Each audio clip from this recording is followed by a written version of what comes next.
Hello everyone. तो triangle के इस चैप्टर में हम आगे बढ़ते हुए ट्रायंगल का एक और सवाल करेंगे। क्वेश्चन ये है कि in a triangle ABC angle A minus angle B equal to 33 degree and angle B minus angle C equal to 18 degree. Find the angles. एक त्रिभुज के एबीसी में angle A minus angle B का मान 33 degree है और angle B minus angle C का मान 18 डिग्री है। तो बा कोण ज्ञात करिए। ठीक है, तो हम इस क्वेश्चन को सॉल्व करते हैं। तो आप जैसे कि यहाँ पे देख रहे हैं कि angle A minus angle B equal to 33 degree दिया हुआ है। ठीक है, तो आप यहाँ से एक चीज़ देख सकते हैं कि एंगल ए का जब आप वैल्यू निकालेंगे तो 33 डिग्री और ये जो बी है वो उस साइड चला जाएगा तो साइन इसका चेंज हो जाएगा। ठीक है, ये इक्वेशन 1 रख लेते हैं।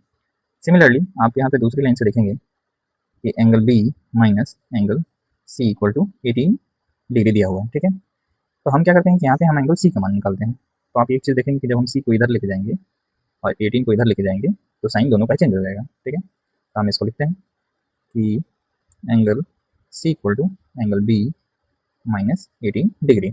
ये आपका इक्वेशन नंबर 2 हो जाएगा। ठीक है, और आप एक चीज़ जानते हैं कि एक त्रिभुज के आंतरिक कोणों का जो योग है वो 180 डिग्री होता है, यानी sum of all interior angles of the triangle जो होता है वो 180 डिग्री होता है। यानी कि एंगल 1 सॉरी मतलब angle A plus angle B plus angle C जो है वो 180 डिग्री होगा। ठीक है, तो आप इक्वेशन 1 से देखेंगे कि एंगल ए की जगह पे आप क्या लिख सकते हैं 33 degree plus angle B. B को हम एज इट इज रहने देते हैं, बी को नहीं छेड़ते हैं। और सी की जगह पे आप देखिए क्या लिख सकते हैं angle B minus 18 degree equal to 180 degree. ठीक है, अब हम सॉल्व करते हैं।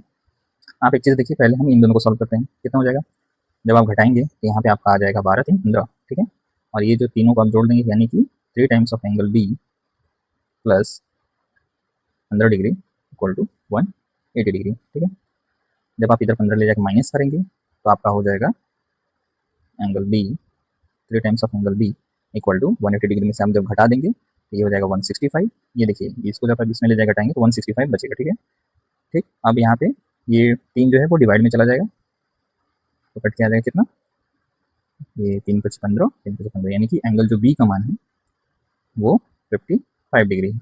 ठीक है, सिमिलरली आप एक चीज़ और देखिए।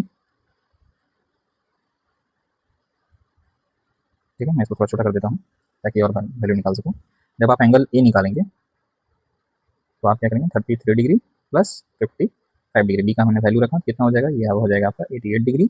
ठीक है, सिमिलरली आप जब एंगल सी का वैल्यू निकालेंगे तो बी का जो वैल्यू है वो 55 डिग्री है, उसमें से आप 18 डिग्री घटा देंगे तो आपका आ जाएगा ये 37 डिग्री। तो आपने एंगल ए का मान निकाल लिया, एंगल बी का मान निकाल लिया और